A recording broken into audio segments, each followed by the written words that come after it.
자, 오늘 2부 영상 엔비디아 특집 시작해 볼 건데요. 엔비디아가 CES 2026에서 터뜨린 그야말로 핵폭탄급 뉴스들, 차세대 AI 칩 루빈에 대한 이야기와 엔비디아와 또 메르세데스 벤츠 협업하여 자율주행 시대에 돌입한다는 내용 알아볼게요.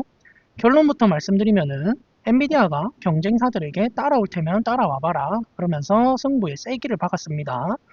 본격적인 시작에 앞서 여러분의 소중한 구독과 좋아요, 알림 설정이 제가 영상을 계속 만들 수 있는 가장 큰 원동력입니다. 바로 시작해 볼게요.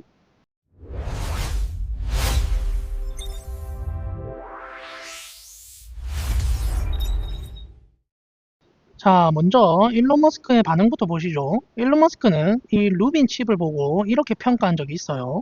루빈은 AI를 위한 로켓 엔진이다. 만약 당신이 최첨단 AI 모델을 만들고 싶다면 반드시 써야 하는 인프라다. 엔비디아가 이 바닥의 절대적인 기준임을 다시 한번 증명했다. 그렇게 말을 했는데, 일론 머스크는 현재 xAI의 슈퍼컴퓨터를 만들기 위해 엔비디아 칩을 가장 많이 사들이는 큰 손 중 한 명이죠. 그런 일론이 단순한 부품이 아니라 로켓 엔진이라고 불렀다는 것은 이 칩이 AI 산업을 다음 단계로 쏘아 올릴 핵심 무기라는 그런 뜻으로 들리고요. 그럼 도대체 얼마나 대단하길래 그럴까요? 젠슨 황 CEO가 공개한 내용을 보면 입이 딱 벌어집니다. 전작인 이제 블랙웰도 엄청난 물건인데 이번 루비는 블랙웰보다 성능이 무려 5배나 더 강력하다고 해요. 더 놀라운 거는 이게 먼 미래의 이야기가 아니라 이미 공장에서 생산 중이라는 사실입니다. 젠슨 황도 설계도가 아니라 진짜 제품이 찍혀 나오고 있다고 자신 있게 선언했는데요. 투자자 입장에서 가장 주목해야 할 포인트는 바로 비용 절감입니다. 많은 기업들이 AI가 똑똑한 건 알겠는데 전기세랑 운영비가 너무 많이 든다고 걱정해 왔는데요. 그런데 엔비디아가 이 문제를 해결해 버렸어요. 엔비디아 설명에 따르면은 루빈을 쓰면 AI가 답변을 내놓는 추론 과정에서 비용이 기존 대비 10분의 1로 줄일 수 있습니다. 쉽게 말해서 기업들이 챗GPT 같은 서비스를 운영할 때 드는 돈이 10배나 싸진다는 거예요. 게다가 전문가 혼합 모델이라고 불리는 복잡한 AI 학습을 시킬 때도 예전에는 GPU가 100개 필요했다면 이제는 25개만 있어도 됩니다. 필요한 장비 수가 4분의 1로 줄어드는 거죠. 기업들 입장에서는 루빈을 사는 게 오히려 돈을 버는 길이라는 그런 계산이 나오게 되는 겁니다. 기술적으로도 경쟁사들이 넘볼 수 없는 벽을 세웠는데요. 루빈에는 HBM4라는 차세대 메모리가 들어갑니다. 초당 데이터를 처리하는 속도가 어마어마한데 이건 메모리를 공급하는 우리 삼성전자나 SK하이닉스에게도 엄청난 호재가 되고 있는 거죠. 또 하나 재밌는 거는 베라라고 불리는 이제 엔비디아 자체 CPU입니다.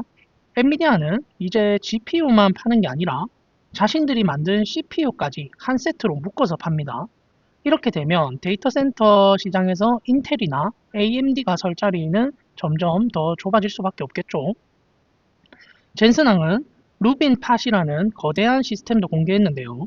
이건 칩 하나하나를 파는 게 아니라 냉장고만한 서버 렉 16개를 묶어서 GPU 1152개를 하나의 거대한 슈퍼컴퓨터처럼 파는 겁니다. 이제 데이터 센터를 지을 때 칩 몇 개 살래가 아니라 이 거대한 루빈 세트를 몇 개 들여 놓을래 그렇게 되는 거죠. 매출 단위 자체가 달라지는 겁니다. 그리고 통신 속도도 혁신했는데요. 전기가 아니라 빛으로 데이터를 전송하는 기술을 써서 전력 효율을 5배나 높였다 하고요. 기업들의 가장 큰 고민인 보안 문제도 완벽하게 해결했다고 합니다.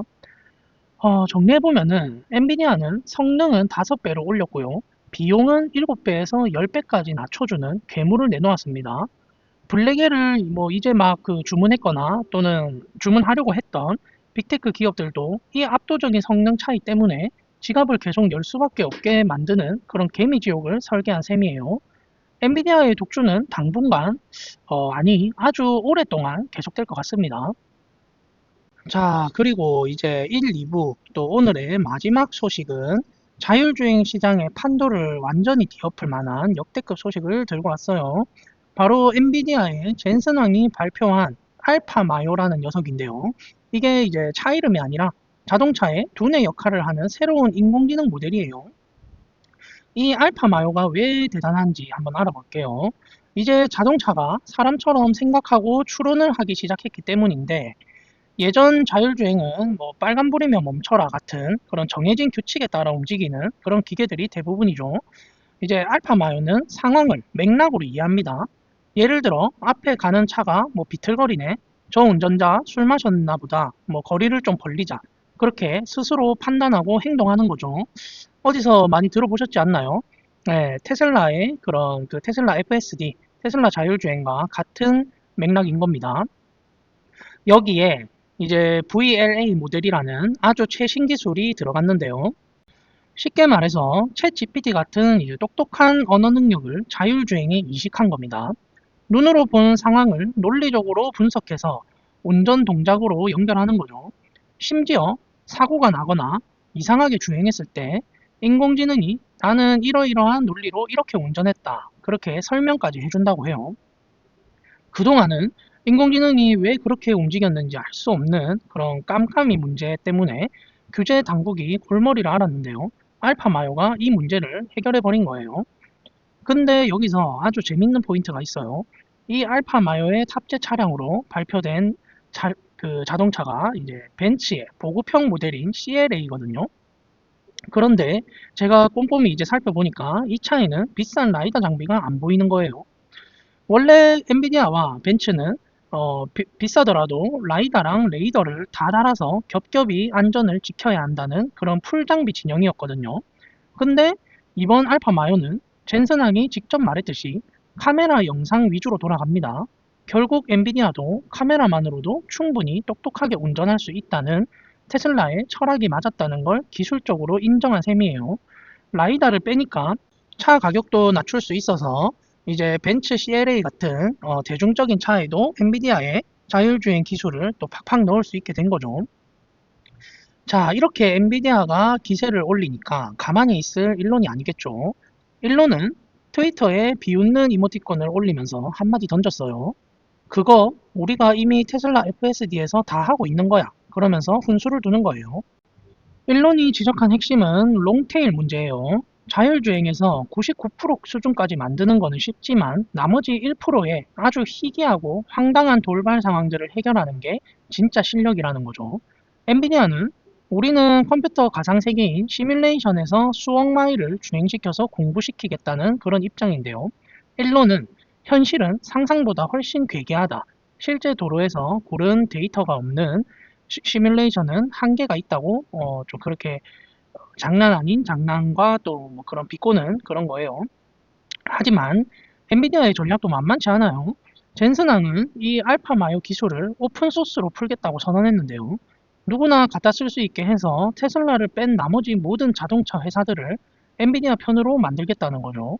만약 구글의 웨이모가 저번에 샌프란시스코 그 정전 사태 때 신호등이 꺼졌을 때 멍청하게 멈춰섰던 그 사건 기억하시죠? 만약 그때 웨이모에 이 알파마요 같은 생각하는 인공지능이 있었다면 인간처럼 눈치껏 교차로로 빠져나갔을 거라는 게 이제 전문가들의 분석입니다. 근데 이것도 웃긴 게 이제 저희처럼 테슬라에 장기 투자를 하고 있는 우리 구독자분들은 이미 그 샌프란시스코 정전 사태 때 테슬라의 자율주행은 아무 문제 없이 운전을 잘 했잖아요. 그러니까 테슬라는 이미 그런 자율주행을 보이고 있는 건데 이제 엔비디아가 그 길을 한번 따라와 보겠다. 뭐 그렇게 인지를 하시면 될 것 같아요. 결국 젠슨항의 꿈은 명확합니다. 도로 위에 이제 10억대 자동차가 단 한 대도 빠짐없이 모두 인공지능으로 움직이는 로봇이 될 것이다. 그렇게 말했는데, 그리고 그 모든 로봇의 두뇌는 엔비디아가 책임지겠다는 그런 야심으로 보입니다. 이제 2026년 1분기부터 미국 도로에서 엔비디아의 두뇌를 단 벤츠가 실제로 달리기 시작합니다. 메르세데스 벤츠 CLA 2026 버전이 이제 생산되는 시점에 엔비디아와 협작을 해서 같이 출시가 되는데요. 단계별로 이제 자율주행 기능이 활성화될 거라고 해요. 뭐 이제 출시 초기에는 레벨 2 정도의 그런 고도화된 주행 보조 역할을 할 것이고, 이제 그 다음으로 또 업데이트를 하면서 레벨 3, 뭐 알파 마요의 핵심 기술들이 들어가고 그런 식으로 단계별로 출시를 한다고 해요.